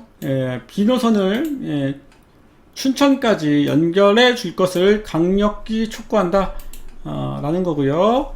그 다음에 80km 2027년 개통 예정, 이거보단 더 걸릴 거다라고 보는 거고요. 그럼 여기서 왜 대도시권 광역교통관리에 관한 특별법 시행령 개정이라는 얘기를 꺼냈을까요? 그래서 제가 조금 참고하시라고 이 부분을 좀 보여드리겠습니다. 여기에 보시면 그 국가법령정보센터입니다. 대도시권 광역교통관리에 관한 특별법 시행령이라는 게 있고요. 특별법이라는 게 있고 시행령이라는 게 있습니다. 시행령은 이제 국토부 장관이 정할 수 있다라고 생각을 해주시면 좋습니다. 아니, 대통령이, 맞죠? 시행령은 대통령이, 시행 규칙은 국토부 장관이 그렇게 개정할 수 있다라고 봐주시면 되고요. 특별법은 국회에서 통과해야 되는 거고, 시행령은 대통령이 정할 수 있다. 그런데 여기 보시면요, 그렇죠? 보시면 광역철도 제4조에 보시면 시행령입니다. 제4조 광역철도, 그렇죠? 광역철도 나옵니다. 대통령으로 정하는 도철도, 철도에 대한, 광역철도에 대한 정의가 나옵니다. 그래서 국토부 장관이나 시장 또는 도지사 거쳐 지정 고시한 철도를 말한다 라고 나오고요. 맞죠? 그 다음에 시광역시의 도철도를 정하는 거다. 그리고 여기 볼까요? 대도시권 시행령 4조 2항에 보시면 1항, 어떻게 너무 들어가서 1항 두 번째에 보시면 전체 구간이 대도시권 범위의 지역과 지점을 중심으로 강목 구분에 따른 지점을 중심으로 반지름 40km 이내일 것. 그리고 수도권은 어디가 기준입니까? 서울시청 또는 강남역이 기준입니다. 그 중에 반경 40km 이내일 것. 그러니까 수도권은요, 기준이 그건 거예요. 서울시청 또는 강남역 둘 중에 하나면 됩니다. 그 중에 원을 그려서 반경 40km 안에 들어야지만 요 법에 대한 것들을 쓸 수 있다. 광역철도라는 말을 쓸 수 있고 거기에 따른 예산을 반영시킬 수 있다라고 특별법에서 지정을 해준 겁니다. 그러니까는 그럼 아까 말한 춘천에서 얘기하는 거는 요것들을 좀 조정을 해달라는 얘기예요. 맞죠? 거리를 조금 더 완화시켜 주거나 아니면 이런 것들을 예외적으로 좀 봐달라는 얘기입니다. 맞죠? 그런 부분들을 해줘야지만 아까 봤던 이 부분들 대도시권 광역교통관리에 대한 특별법 개정을 통해야지만, 춘천은 거리가 멀단 말이에요. 상당히 멀어요. 상당히 멀기 때문에 그래야지만 이게 가능하다. 그래서 그 부분을 좀 개정해달라. 그 얘기입니다. 그런 부분이고요. 그러면 우리가 춘천 뭐 연결될까요? 상당히 먼 얘기입니다. 그렇죠? 상당히 이것도 먼 얘기다라고 보여집니다. GTX 갖고 있는 것 자체도 오래 걸리겠지만 이게 또 춘천까지 GTX를 가질 수 있겠느냐라고 했을 때, 그러니까 기존에 그럼 선로를 쓰면 뭐 열차만 투입되는 거 아니냐라고 보지만 과연 어떤 경제성이라든지 열차를 투입했을 때 어떤 기대 효과, 왜냐하면 만약에 100km 구간을 이렇게 왕복 한 번 하는 것보다 수요적인 측면에서 보면은 가운데 있는 센터 구간 50km를 왕복하는 게, 두 번 왕복하는 게 훨씬 더 효과적이거든요. 왔다 갔다 하면 200km잖아요. 근데 가운데 왔다 갔다 하면 100km예요. 맞죠? 여기를 두 번 갔다 왔다 하는 게 어떻게 보면은 더 돈이 된다는 얘기입니다. 그러면 어떻게 볼까요? 중간에 뭐 딱딱 끊었다 그러면 뭐 75km 왔다 갔다 이런 식으로 가야 하는 상황이거든요. 다 가는 거는 별로 이득이 있다고 보지 않는 겁니다. 그런데 그거를 춘천까지 연결한다라고 했을 때는 과연 어떤 이 기본적인 수요가 얼마큼 될 거냐라고 보는 거고, 만에 하나 설령 생긴다 하더라도 운행 횟수가 상당히 제한적일 거다라고 보여집니다. 제가 보기엔 근데 거기까지도 좀 너무 먼 생각이기 때문에 제가 보기에는 이거는 어떤 지역에 계신 분들의 입장에 대한, 그리고 의회에서 얘기할 수 있는 것들, 이런 것들을 전달해 주는 정도다라고 보는 겁니다. 제가 보기엔 여기서부터 좀 더 구체적으로 접근하려면 아까 최소한 수도 강조처럼, 맞죠? 수도 강조처럼 뭐 시민들의 이런 권리, 아니면 또 서명, 이런 것들, 좀 더 이런 것들을 구체화시키려고 하는 부분도 좀 필요합니다. 그런 거 없이 그냥 단순하게 이렇게 해달라 라는 건의문 정도면 제가 보기에는 그렇게 의지가 큰 건 아니다 라고 일단은 1차적으로는 보입니다. 그래서 제가 이 춘천에 대한 부분들은 아까 뭐 수도 왕주도 나름 의미가 있는 것처럼, 여기는 지금 춘천 속초 구간도 하루라도 빨리 하는 게 되게 중요해요. 하루라도 빨리 하는 게. 현재는요, 경량에서 춘천까지 가는 ITX가 있지만, 이 춘천에서 속초가 연결되잖아요. 그럼 결국 여기도 KTX 2급 열차가 운행할 겁니다. 이제 앞으로 ITX 열차보다 웬만하면 다 KTX 2급 열차라는 표현을 쓸 거라고 저는 보여져요. 어차피 뭐 선로도 뭐 KTX 구간이고요.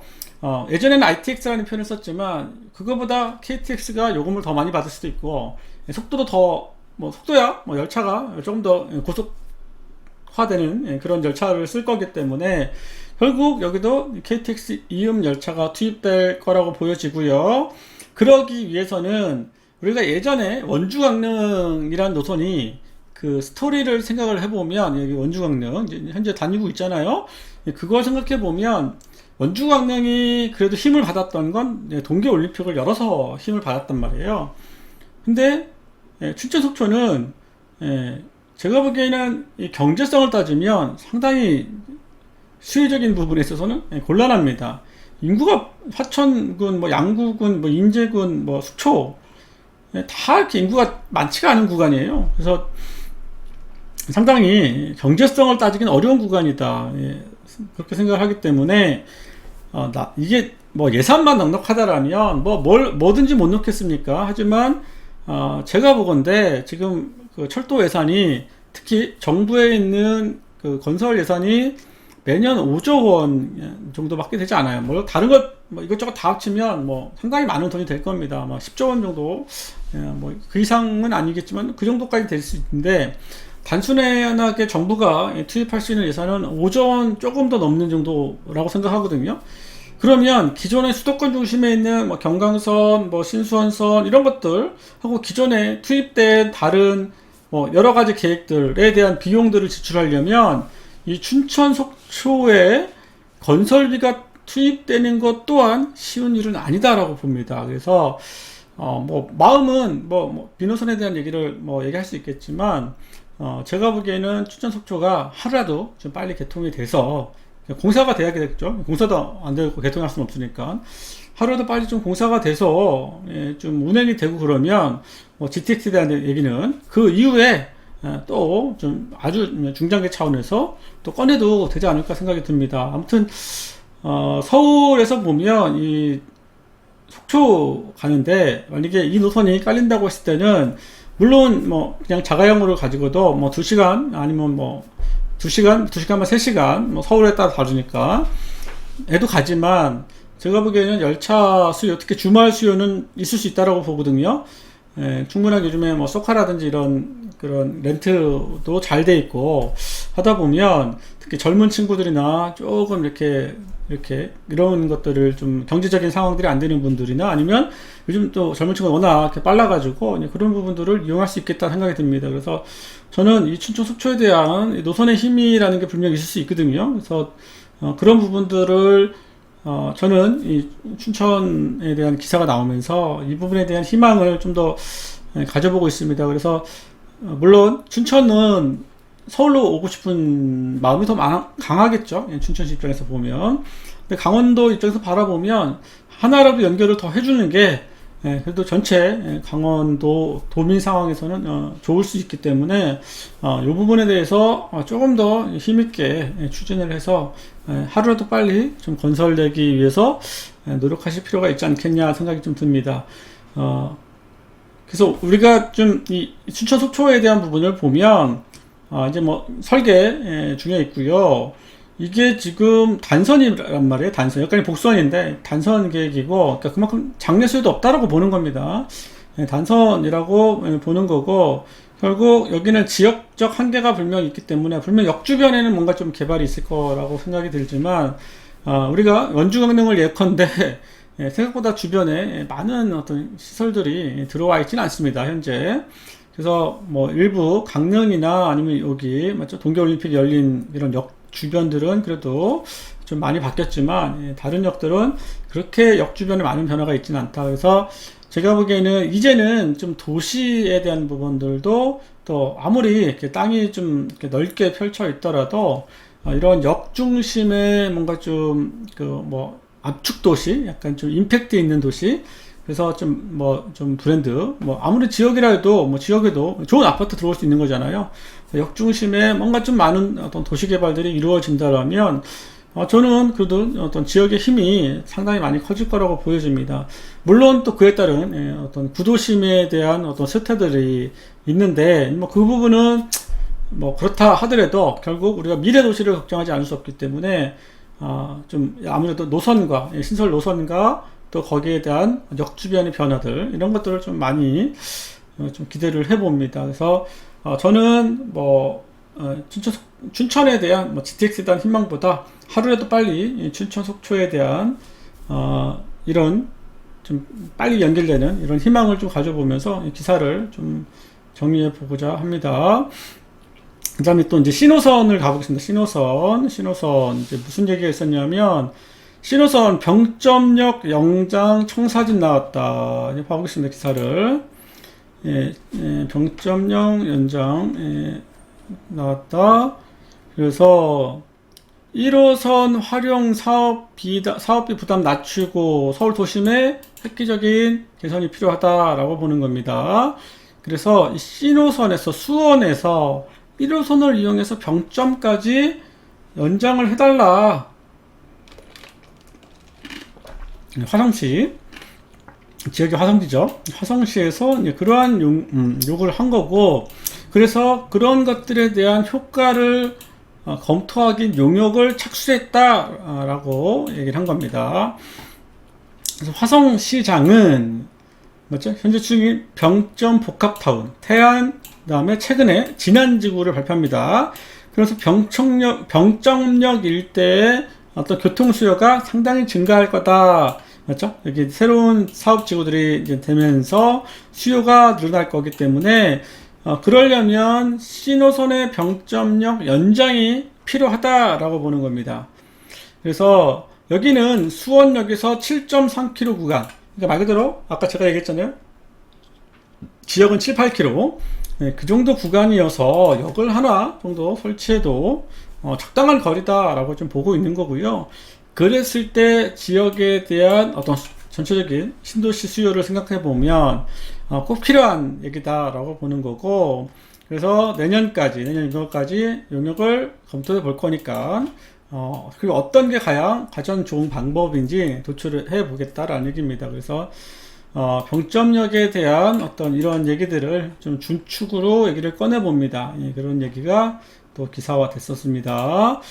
그래서 그 얘기입니다. 그래서 수원과 병점, GTX-C에 대한 전망부터 먼저 보면, 일단은 뭐 시간상 다 좀 생략을 하고요. 그 다음에 여기서 보면 지금 이제 신호선이 12월 달에 국토부랑 실시계획 협약, 기존에는 우선협상자였거든요. 그게 현대건설 컨소시엄이었고, 올 연말에 실시계획 협약 사인을 하는 겁니다. 니네가 해라. 그 사인을 한다는 얘기고, 그 사인을 하면서 국토부가 바라는 생각들, 그 내용들을 추가적으로 더 담을 수 있다라는 거고, 그러면 제안할 때 현대건설 컨소시엄이 제안했던 역은요, 아시겠지만 과천역, 금정역 사이에 있는 인도건역, 그렇죠? 여기 인도건역,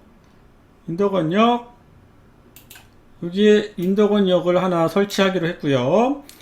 그 다음에 청량리와 삼성역 사이 여기 왕십역을 통해서 그렇죠? 2호선 북측 수요를 좀 끌어낼 수 있다라고 보는 겁니다. 그 다음에 여기 인도건역을 통해서 그렇죠? 여기 경강선과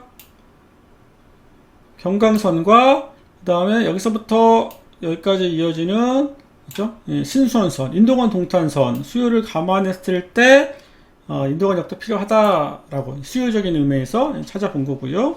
그 다음에 그 이후에 국토부가 3기 신도시 맞죠? 군포와 의왕을 비롯한 추가적인 3기 신도시 공급과 더불어서 금정역과 수원역 보잖아요. 길잖아요. 맞죠? 그 사이에 여기에 의왕역을 추가로 설치하겠다라고 본 거고, 아시겠지만 의왕역 주변에는 또 현대가 갖고 있는 부지가 또 어마어마하게 크게 있습니다. 그래서 그런 부분들이 있고, 지금 이제 남은 것들은 유일하게 이제 안산으로 갈 거냐에 대한 얘기입니다. 일단은 여기가 보시는 것처럼 경부선이 경부 1선이 있고 경부 2선이 있습니다. 외곽이 경부 2선이고 1선이에요. 그래서 전동차는 이렇게 경부 2선을 탑니다. 철도는 왼쪽 방향으로 가거든요. 경부 2선을 타고 가고 있고요. 그 다음에 가운데는 이렇게 보시는 것처럼 KTX, 그 다음에 다른 뭐 무궁화 새마을호, 이렇게 그 다음에 뭐 화물열차 일부, 서울로는 들어오지 않지만 화물열차 일부 이런 것들이 운행되고 있어요. 그래서 요 구간을 병행해서 이 경부선을 병행해서 써야 된단 말이에요. GTX가. 그러다 보면 아무래도 선로를 같이 이용하는 게 쉽진 않거든요. 이용할 수는 있는데 좋은 건 아닙니다. 그래서 같이 이용을 해야 되는 상황이 됐고요. 그러다 보면 아무래도 기존에 있는 뭐 다른 열차가 올 때는 그래도 열차가 운행하기가 좀 곤란하기 때문에 일부 구간은 좀 안산으로 안산 방면으로 좀 빼줘야 된다라고 보는 겁니다. 또 안산은 보시는 것처럼 이렇게 상록수역에서 이렇게 꺾어주면 이렇게 열차가 이렇게 되어 있거든요. 이렇게 그래서 이렇게가 이렇게 되는 거 있는데 되어 있습니다. 그래서 지금 여기가 이제 수인 분당선, 그리고 여기 4호선, 그 다음에 수인 분당선, 여기가 한대 앞이고요. 한대 앞이고, 여기가 상록수역이고, 그 다음에 여기가 이제 중앙역입니다. 중앙역. 이런 식으로 이제 신안산선하고 연동이 되기 때문에, 제가 보기에는 뭐 공사비나 여러 가지 사항들을 고려했을 때, 쉽게 가면 상록수, 만약에 좀 더 어렵게 가면 중앙역. 그 이유는 뭐 솔직히 제가 보기에는 뭐 별로 경제적인 의미가 적다라고 보여지고 그런 식의 대안이 있을 수 있다라고 보여집니다. 그래서 이 부분들이 과연 12월 달에 정리가 될 거냐에 대한 마지막 이슈가 하나 남아 있다라고 봐주시면 됩니다. 그 다음에 보면 이 병점역에 대한 얘기인데 아까 보시는 것처럼 어디였죠? 강남역하고 여기 서울시청이 이쯤 되겠죠. 여기서부터 반경 40km 이내 들어야 된다. 또는 여기서부터 반경 40km 이내 들어야 된다. 그게 이제 시행령상 기준이란 말이에요. 40km 이렇게 되겠죠. 시행령상 더 크게 이렇게 보는 겁니다. 그랬을 때 이 병점도 요 기준상에서는 제가 봉탄이 40km 아니기 때문에 병점은 상관이 없다라고 보는 겁니다. 여러 가지 상황들을 고려해 보면 일단은 시행 영상에서는 문제가 안 된다. 둘째, 맞죠? 그 다음에 수원역 다음에 병점역에 대한 부분들이 적당한 거리에 있다라는 부분.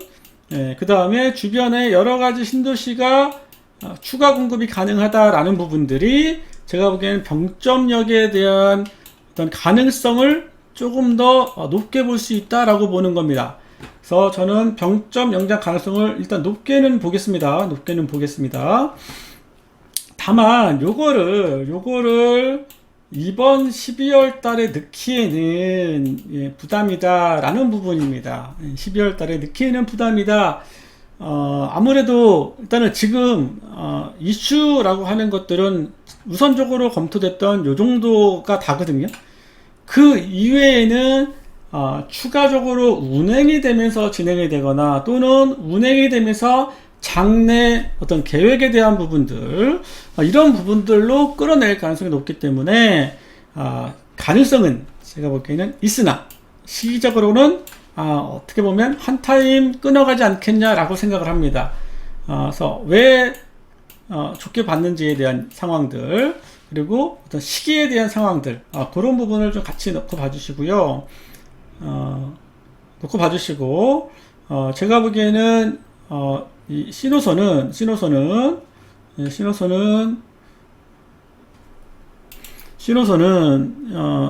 운행이요. 여기는 기존선을 쓰고, 과천역까지는 신설이고, 여기는 4호선을 쓴단 말이에요. 4호선을 쓰고, 여기는 경부선을 쓴단 말이에요. 그래서, 운행이 만약에 120대가 간다 그러면, 의정부까지는 쉽게 설명해 드리면, 120대, 여기 간다라고 하면 여기 60대, 그러면 과천역까지도 120대라고 보고, 만약에 안산으로 끌려간다라고 하면, 안산, 여기 금정역까지는 한 100대 정도로, 제가 보기에는 일부 역은 과천에서 회차해 갈 수도 있다라고 생각이 들고요. 4호선 때문에 그렇습니다. 4호선 노선 중복 때문에. 그 다음에 100대가 간다 그러면 이 중에 한 30대는 뭐 안산, 그리고 나중에 70대는 수원 방면, 이런 식으로 갈 가능성도 있다라고 좀 저는 예상을 해봅니다. 그래서 이게 방향이 상당히 복잡해집니다. 기존선을 쓰다 보니까. 그래서 그런 상황이 좀 있을 수 있기 때문에 병점역이 운행이 되더라도 당초에 기대했던 것만큼의 열차 운행이 되기는 뭐 일단은 쉽지 않고요. 지금은 이게 된다라는 발표가 되는 게 되게 중요하기 때문에 이제 그 발표는 당장이라기보다는 조금 더 시기를 가지고 상황을 봐가면서 하지 않겠냐라고 좀 보여집니다. 그래서 아마 이번 12월에 병점역에 대한 얘기가 나오기는 현실적으로 쉽진 않아 보입니다. 쉽지 않고, 일단은 동두천도 마찬가지고요. 여기도 마찬가지입니다. 그래서 조금 더 시간을 가지고 볼 수는 있으나 상황적으로 보면 상당히 나쁘진 않다.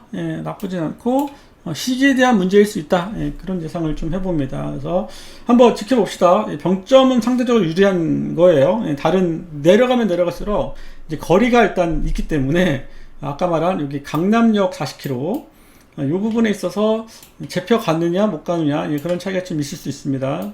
아니면 뭐 개정을 해야 되는데 이제 그런 부분을 어떻게 해줄 거냐, 이제 그 부분들 또 개정을 해주다 보면 서로 다른 지자체에서도 너도 나도 해달랄 수 있기 때문에 이제 그런 부분에 대한 고민이 있지 않겠냐 생각이 좀 듭니다. 좀 그 부분을 좀 보시고요. 여기서 그 다음 뉴스를 보겠습니다. 거의 마지막일 것 같은데요. GTX D노선에 대한 얘기입니다. D노선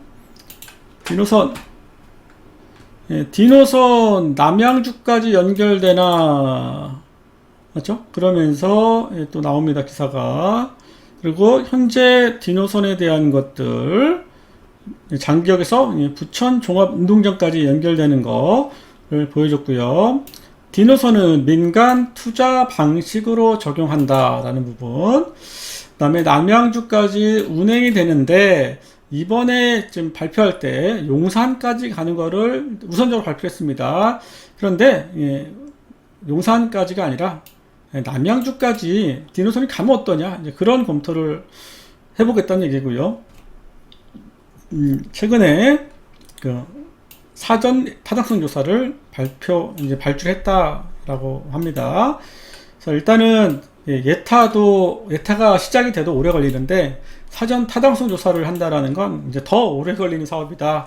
그래서 넉넉하게 D노선은 기다려야 된다라는 얘기고, 제가 철도망에 대한 것들을 항상 부동산과 접목할 때 얘기하는 게 두 가지가 있죠.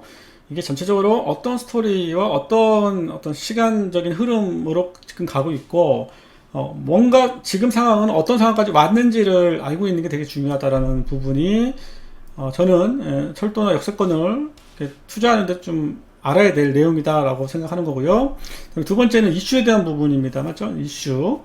이게 뭐 다니는 거는 나중 문제니까, 뭐 그때 가더라도 어떠한 정부나 국토부가 발표를 한다, 맞죠? 지자체가 뭔가 발표한다라고 했을 때 그게 시장에는 반영을 해주더라라는 겁니다. 특히 지금처럼 시장이 민감한 시장이잖아요, 지금. 맞죠? 올라도 막 하나만 뭔가 터져도 올라가고, 나중에 뭐 조정을 받든 뭐 하더라도 그 나중 문제고, 일단은 어떤 식이든 상당히 작은 작은 발표나 작은 내용만 해도 가격에 대한 변화가 상당히 민감하게 움직이고 있단 말이에요. 그래서 그럴 때 이런 뭔가 사업 타당성 조사나 이런 것들이 통과가 된다라고 했을 때는 그거는 제가 보기에는 부동산 시장에 아주 적극적인 반영을 한다라는 생각이 좀 듭니다. 그래서 실제로 타고 다니고에 대한 문제는 좀 나중 문제고요. 일단은 이슈에 대한 부분들을 이왕이면 될 것 같은 가능성이 있는 노선들은 한 발짝 빠르시면 좋잖아요. 한 발짝 빠르시면, 맞죠? 한 발짝 빠르시면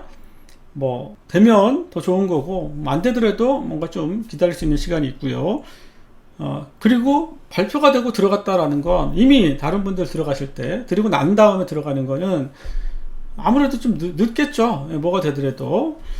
그러면은 그러한 발표가 날 것들이 뭐냐라고 했을 때, 저는 어떤 게 발표가 날 건지를 대충은 이렇게 좀 눈으로 이렇게 좀 그려진다라는 얘기입니다. 그래서 우리가 그런 부분들만 조금 더 미리 고민하시고 좀 미리 좀 선점을 하시면 실거주든 아니면 뭐 어떤 투자든 도움이 되실 거라고 좀 보여집니다. 그래서 이제 디노선에 대한 건 나온 지 1년밖에 안 된 거예요. 4차 철도망에 이제 반영이 됐다라는 얘기고, 부천 종합운동장역까지 한 21km, 그래서 사업비는 한 2조 3천억 정도, 이렇게 보고 있는 겁니다. 그래서 뭐 보통 우리가 서울 도심권을 통과한다 그러면 한 1200억 정도 단순하게 좀 사업비를 생각하시면 돼요. 1km당. 그렇게 좀 예상을 하면 편합니다. 그래서 21km니까 대충 적절하게 사업비로 판단하시면 되고요. 그래서 이번에 이제 D에 대한 정차역 추진 방식 예측을 해보자는 얘기입니다. 어디가 정차할 건지, 뭐 이게 B로 가든지 아니면 D가 또 강남으로 뭐 연결되든지 어찌됐건 가는 거면 좋은 거잖아요. 그렇죠? 더 좋냐 덜 좋냐의 차이인 거지 좋은 거라는 거죠. 그런 부분을 좀 미리 생각을 하시면 좋다라는 얘기입니다. 그래서 B와 연계할 건지 일단은 뭐 그렇게 시작을 하겠다는 얘기고, 그래서 정부는 B를, 그러니까 D노선을 B노선과 연계해서 세부 방안을 살펴보라는 어떤 타당성 검토를 주문한 거고요. 거기에 따라서 열차 운행을 어떻게 할 건지, 얼마큼 다니게 할 건지, 뭐 급행을 또 가게 할 건지. 아니, GTX가 뭐 급행인데 또 뭐 급행 완행을 나누는 건 또 무슨 의미인지 모르겠습니다. 그 다음에 뭐 용산이 아니라 뭐 남양주 끝까지 연장을 운행할 수 있는 건지, 또 GTX-D가 서울에 있는 다른 노선으로 검토가 가능한 건지, 그러니까 다양하게 뭐 한번 따져보겠다라는 얘기입니다. 그래서 어떠한 결과가 어떻게 틀지 몰라요. 그런데 우리가 지금 공통 분모가 있잖아요. 자, 어디요? 김포 장기역에서 여기까지는 간다는 얘기인 거잖아요. 그죠? 그게 어디로 어떻게 가는지는 그건 나중 문제고, 일단은 가는다고 하는 거잖아요. 지금 그 구간은. 근데 여기에 대한 왜 조금 더 좀 희망적인 상황들을 보지 않냐는 얘기입니다. 그러니까 저는 그 나름대로 분명히 의미가 있다고 보는 겁니다. 그래서 여러분들이 중요한 거는 이게 뭐겠어요? 내년 6월 달에 6월 달에 그렇죠? 그래서 하고 아까 사전 타당성을 하겠다라고 한 거고요. 발주했다라고 해서 하겠다, 맞죠? 내년에 뭐 발표를 하지 않겠어요? 내년에 발표할 거란 말이에요. 어떤 식으로든. 또 내년에 대선도 있고 선거, 뭐 지방선거도 있고 여러 가지가 있는데, 뭐 내년 하반기쯤이나 뭐 언제쯤 되면 발표하겠죠. 그럼 그 발표가 어떤 내용이 담겨 있든지 간에 그게 이슈라는 거죠.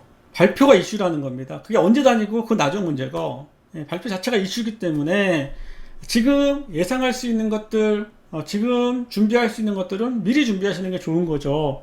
맞죠? 그걸 너무 멀리 가지 마시고 지금 상태에서 있는 걸로 놓고 보시면 되는 겁니다. 아시겠죠? 그렇게 판단하시면 돼요. 그래서 D와 3, 만약에 이게 B와 D가 같이 가잖아요. Y자로. 그러면요, B는 좋은 게 아니죠. 정말 Y자가 돼버리니까. 그러면 아무도 열차 운행에 제한이 있을 수밖에 없고 수요도 분산될 수밖에 없는 거예요. 그래서 B는 D가 B를 같이 붙여가는 거는 그렇게 좋은 시나리오는 아닙니다. B 입장에서 보면. 맞죠? 그리고 시간도 끌려갈 거고, 또 B 노선에 있는 인천이나 뭐 인천시청이나 부평에 계신 분들은 싫어할 수 있어요. 그러면 이거 안 된다, 다시 원안대로 추진해 달라 그러면 또 이렇게 한번 할 거고, 그러면 또 시간이 끌려질 거고, 여러 가지 이제 복잡한 상황들이 올 수 있다라는 거예요.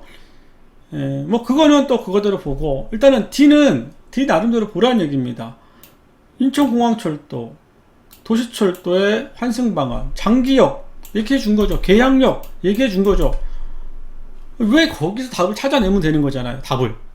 맞죠? 거기서 답을 찾아내면 되는 겁니다. 왜? 내년에 이슈를 던져줄 거기 때문에 그 부분을 생각하시면 되는 거예요. 아시겠죠? 우리가 한번 저랑 같이 유튜브 같이 보면서 같이 논의해 가면서 여러 가지 고민들을 같이 해보자는 얘기입니다. 용역 기간이 뭐 1년 정도면 내년 하반기에 뭐 예타가 시작되기도 하고, 사전 예타에 대한 어떤 기존적인 이런 식으로 검토해봤더니 이렇게 하는 게 좋더라. 그러면 그 상황에서 뭐가 있어요? 사전 타당 조사할 때 무슨 상황이 있어요? 대선과 지방선거 있잖아요. 그때 말했던 얘기가 여기에 반영이 안 되겠냐는 겁니다. 누가 나와서 대통령 하겠다라는 분이 여기 GTX 뭐 강남으로 가야 된다, D노선, 그 얘기 꺼내면 용역에 검토가 안 되겠냐는 겁니다. 생각을 해보시라는 얘기예요. 다양하게 열려 있습니다. D노선 입장에서는 B로 가든 어디로 가든 나왔다, 그게 중요한 겁니다. 정도의 차이지. 그래서 그렇게 여러분들이 미리 조금 더 준비하시는 게 좋고요. 이제 1년 차입니다. 이제 1년 차고요. 한 3년, 4년, 5년 검토할 수 있어요. 그때까지 기다릴 수 있어야 됩니다. 하지만 시장은 특히 민감한 시장일 때는 아주 작은 발표 하나만이라도 시장에서는 영향을 준다. 저는 그렇게 봅니다. 그래서 D와 B, 또 그런 연계에 대한 것들, 그 다음에 또 서울로 진입할 수 있는 상황들, 다 같이 짧게 좀 제 생각을 얘기해 드려봤습니다. 오늘 제가 보기엔 시간이 지금 상당히 많이 지났고요. 제가 GTX에 대한 관심이 워낙 많으시고, 저 밴더빌트의 속이 워낙 또 궁금하시기 때문에, 원래는 또 찍어야 돼요. 지난주 지난 얘기를 또 찍어야 되는데, 그거와 별개로 속 시원하게 GTX에 대한 저의 생각을 좀 감히 이렇게 과감하게 얘기를 드렸습니다. 좋은 건 좋다. 또 기다려야 될 건 기다려야 된다. 그리고 좀 힘든 것도 있다. 그런 얘기를 속 시원하게 제 나름대로 얘기를 드려봤습니다. 뭐 제 생각이니까요. 너무 이렇게 뭐 틀릴 수도 있고요. 맞죠? 좀 다를 수도 있습니다. 그래서 뭐 지금 생각은 그렇다는 거고, 어떤 또 상황이 주어지면 또 그 나름대로 또 해석을 해보겠습니다. 언제든지 저는 이 부분을 상당히 관심 있게 보고 종합적으로 바라보고 있다. 그리고 상당히 이런 것들을 객관적으로 바라보기 위한 시각들을 늘 생각하고 있기 때문에, 그래도 이렇게 전체적인 얘기를 해줄 수 있는 전문가는 저는 많지 않을 거라고 보여집니다. 그렇게 이 방송에 대해서, 이 채널에 대해서 생각을 해주시면 좋겠습니다. 오늘 제가 보기엔 1시간 좀 넘은 시간인 것 같아요. 꽤 많은 시간이 갔는데, 좀 얘기를 좀 드려봤습니다. 계속적으로 GTX에 대한 얘기는 드려갈 거고, 결국 구독, 좋아요, 알림 해주셔야 저도 좀 힘있게 방송들을 좀 진행할 수 있습니다. 그래서 여러분들께서 많은 응원과 지지, 또 즐겁게 봤으면요, 댓글에 고생했다, 잘했다, 재밌었다, 또 좋은 정보 있으면 또 달아주시면 제가 추가적으로 그 내용들 좀 한번 찾아가서 따져보면서 그 의미를 부여하겠습니다. 그래서 언제든지 좀 댓글 좀 활용해 주시고, 욕은 가급적 조금만 써주시고, 저도 그런 욕들을 보면 살짝 힘이 들 때도 있습니다. 그래서 아무튼 그래도 좀 잘해보자, 좋게 해보자 라는 의미로 진행을 하는 거니까, 아무튼 즐겁고 재밌고 유익하게 사브TV라는 방송을 좀 구독해서 봐주시면 좋겠다, 그렇게 합니다. 그래서 오늘 즐거운 시간이 됐는지 모르겠지만 또